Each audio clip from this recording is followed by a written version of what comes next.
On the profile interview segment this week, I spoke with Comrade Governor Adams Oshomole. He shares with me the struggles, the pains, the success, and perhaps the failure of the movement. He spoke to me about what it was like being the fourth NLC president.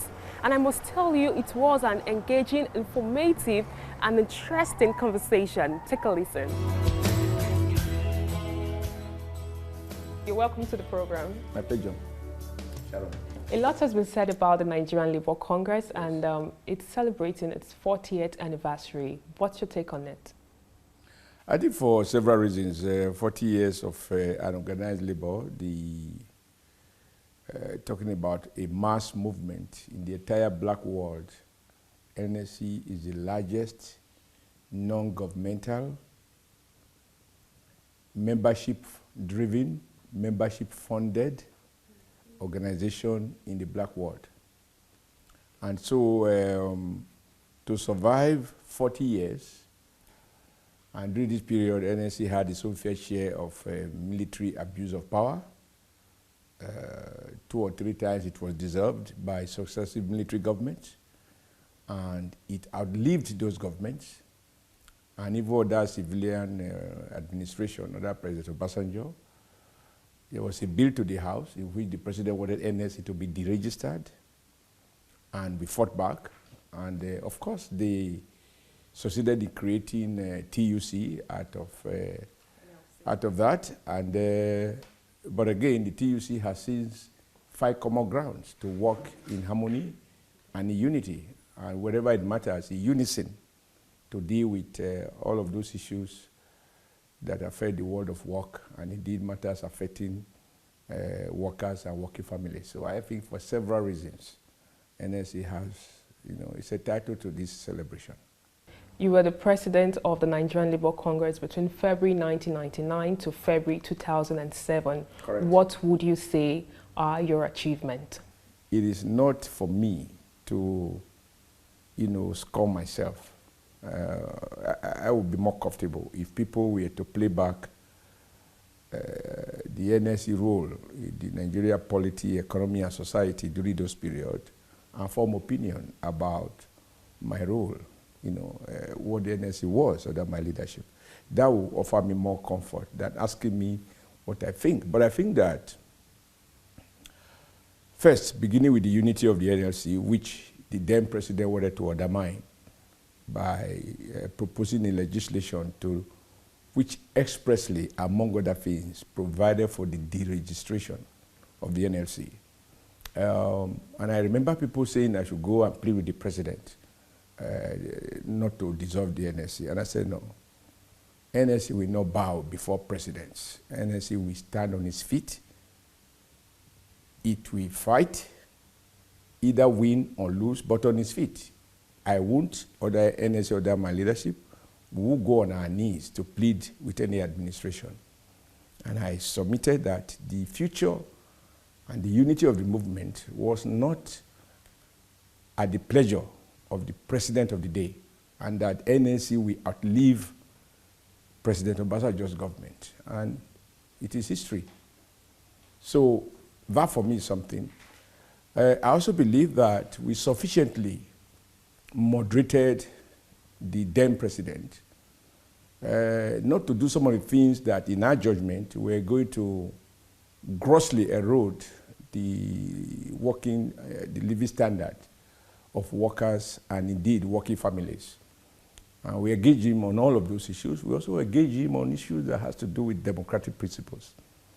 And perhaps the best way to measure whether these engagements meant anything is to play back the national broadcast of President Obasanjo, where he accused me and said Oshomole was behaving as alternate president and the NSC was behaving like a parallel government. Now, when the president makes a national broadcast like that, more or less accusing me of treason, it shows the amount of discomfort that we have created for him. And for me, that summarizes the extent to which we were able to speak, not just speak truth to power or back, but also to bite wherever it was necessary. And it goes beyond the one that people often talk about. Of course, we raised the minimum wage from,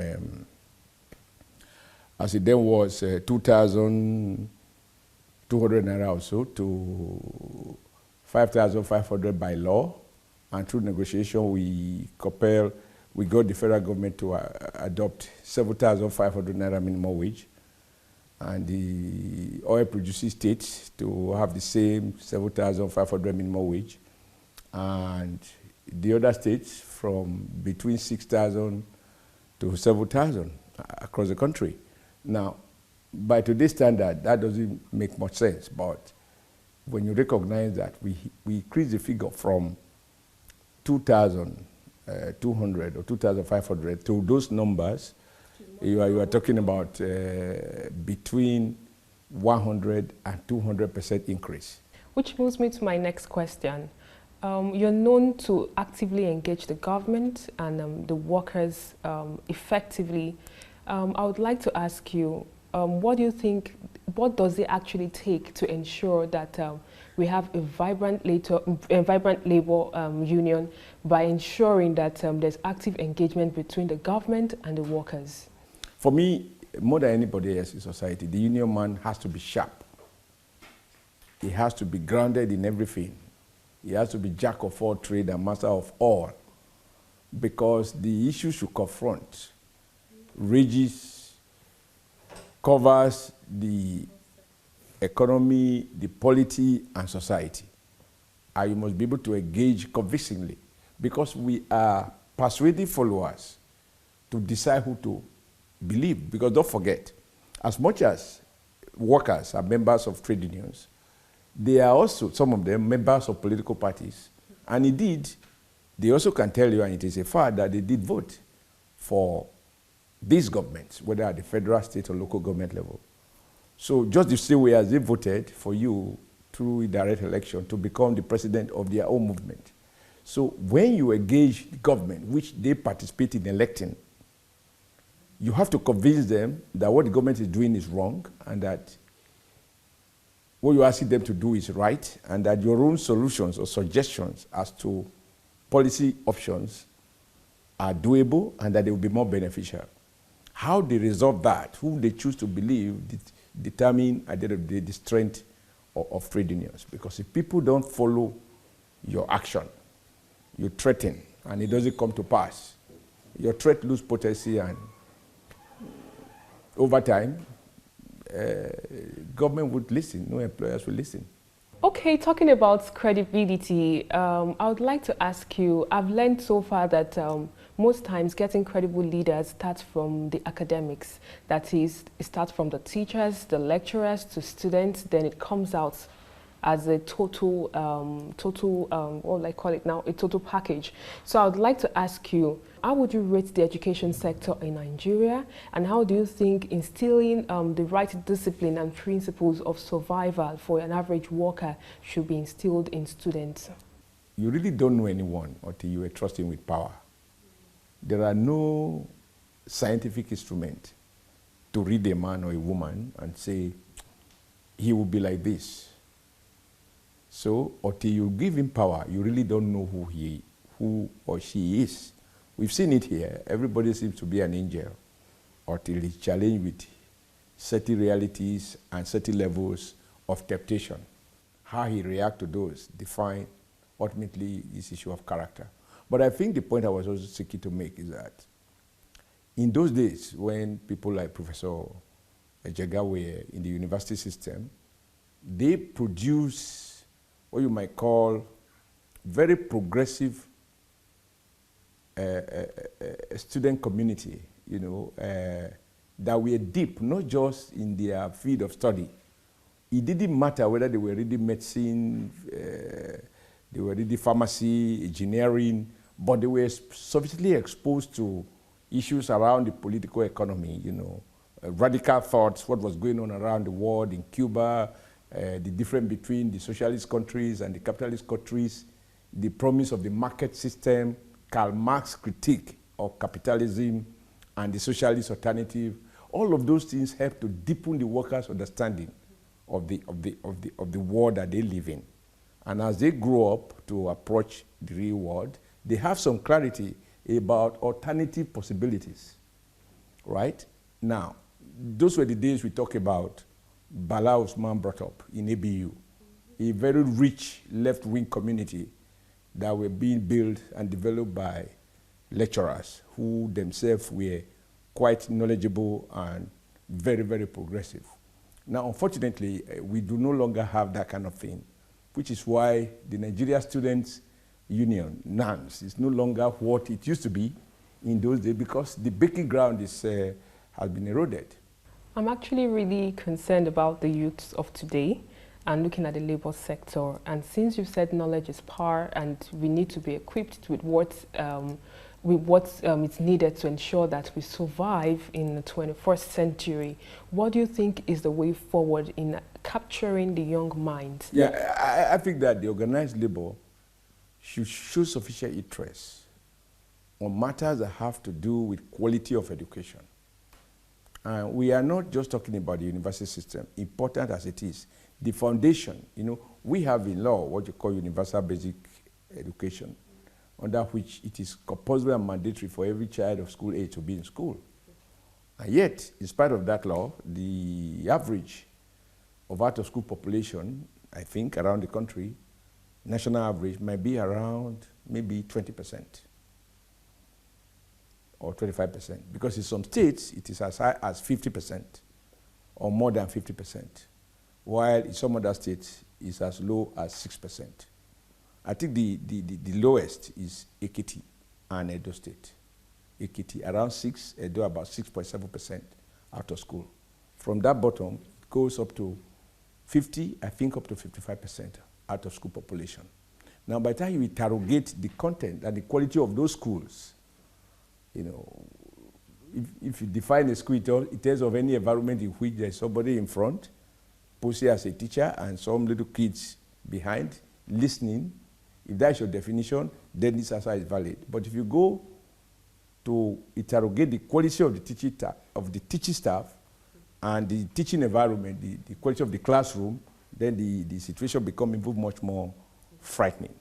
In Edo State, I did try to address this because for me, the way to pay back God's favor in my life is to restore and straighten the ladder that made it possible for me as a small boy born to a very humble family in a typical rural Nigeria, you know, but benefiting from free quality primary education.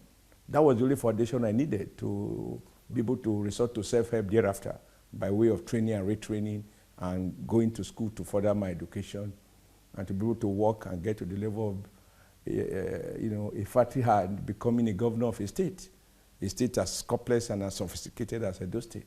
So education is the key. And anyone who wishes to pay back public debts, you must invest in education.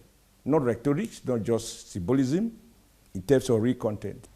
Is there any experience you can't forget being the NLC president? Yes, quite a number. I think there was a day at about 2 a.m. the government decided to remove all the securities in my house, whether they were my own employees or whoever they were, including one or two policemen that were attached to me to protect the house. And one of them just called me and said, "Oga, you are alone now in the house. We have all been withdrawn, even the local Megaidi, the gate men, everybody has been taken away. So I suspect that they are about to do something terrible and they don't want any witnesses." It's about 2 a.m. But fortunately, I had a guy who was living in my guest house. I got down, I checked the gate, I saw that everybody was gone, but this guy in his innocence was the only one sleeping, and my driver, they were fair enough to leave the driver. And I called him, "Tony, now we have to get out of this house." I had to do a couple of things which I can't explain in camera to be able to fool the police and the SSS that had surrounded my house, you know, get them to move, thinking they were chasing me, whereas I wasn't the one, and then find a way to escape from my house. And now the challenge was, having successfully escaped, where do I hide? I was too, as they say, whether it's a goldfish or it's a silverfish, some kind of fish simply can't hide. And people don't know that you are running away from trouble. They want to announce that you are with them and with excitement, with good intention. And I managed to find where to stay. And I stayed there until the following day morning. I was able to call the NSA to tell them what was happening. And my driver was hijacked on the road, stopped, but the police thought I had some magic. They believe I disappeared from the car. And then they decided to say, these Benin people, these Edo people. But there was nothing mystic. I was just 1 inch ahead of them. It's good to have you on the program.